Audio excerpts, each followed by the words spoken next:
करते थे। अरे इब्राहिम मियाँ, मटन कैसा दे रहे हो? 1 किलो मटन 200 रुपए में। ठीक है, 2 किलो दे दो। जी अभी देता हूँ। ताजा देना। बिल्कुल भाईजान, ये भी कोई कहने की बात है।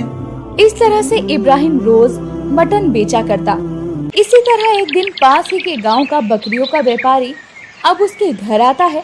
अरे इब्राहिम भाई, सुना है तुम्हारा मटन का धंधा तो खूब अच्छा चल रहा है। हाँ भाईजान, बस अल्लाह का शुक्र है कि घर का खर्चा निकल जाता है। अब झूठ भी मत बोलो, पूरे गांव में अब तुम ही तो एक मटन बेचने वाले हो। तुम तो अपने मनपसंद दामों में मटन बेचकर मुनाफा कमाते हो और मुझसे तो तुम बहुत सस्ते दामों में बकरियां खरीद कर ले जाते हो। मुनाफा तो बहुत होता होगा। नहीं भाईजान, ऐसा बिल्कुल नहीं है। मैं तो कम से कम दामों में मटन बेचता हूँ और मैंने कभी भी गांव वालों के साथ बेईमानी नहीं की। हाँ वो सब तो ठीक है, चलो रहने दो। बस तुम्हें ये बताना था कि अब से बकरियों का चारा बहुत महंगा हो गया है और बकरियों की देखभाल करने में बहुत खर्चा होता है। इसीलिए आज से बकरियों के दाम भी बढ़ गए हैं। आज से एक बकरी 4000 की मिलेगी। अरे नहीं नहीं भैया, इतनी महंगी बकरियां मैं कैसे खरीद सकूंगा? और जब इतनी महंगी बकरियां खरीदूंगा तो इसका मटन गांव में जाकर कैसे सस्ते दाम में बेच सकूंगा? इब्राहिम के पास बकरी खरीदने के अलावा कोई और रास्ता नहीं था और यामीन को छोड़कर पूरे गांव में कोई भी बकरियां नहीं पालता था और इसी बात का फायदा यामीन ने उठाना शुरू कर दिया।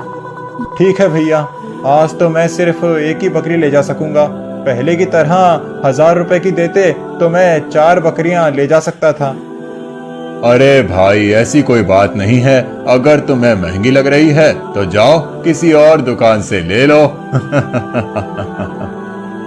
ये कहकर यामीन हंसने लगता है और इब्राहिम एक बकरी लेकर घर वापस आ जाता है। उसे देखकर इब्राहिम की बीवी खतीजा बोलती है, अरे बाकी की बकरियां कहाँ हैं? आज क्या दुकान पर ही छोड़ आए हो? अरे नहीं, जहाँ से मैं बकरियां लाता हूँ उसने बकरियों के दाम बढ़ा दिए हैं, इसीलिए आज मैं एक ही बकरी ला सका। अरे तो फिर आप मटन कैसे बेचोगे? मेरा मतलब है एक ही बकरी से तो बहुत कम मटन निकलेगा। हाँ मटन तो कम निकलेगा, लेकिन वो भी बिक जाए तो बहुत बड़ी बात है। मतलब मैं कुछ समझी नहीं। अरे पहले तो मैं कम दामों में मटन बेचा करता था, लेकिन अब जो इतनी महंगी बकरी लेकर आया हूँ तो मटन भी तो महंगा बेचना पड़ेगा और पता नहीं गांव वाले इतना महंगा मटन खरीदेंगे भी या नहीं। हाय अल्लाह, इसके बारे में तो मैंने सोचा ही नहीं। ये तो बहुत बड़ी मुसीबत है।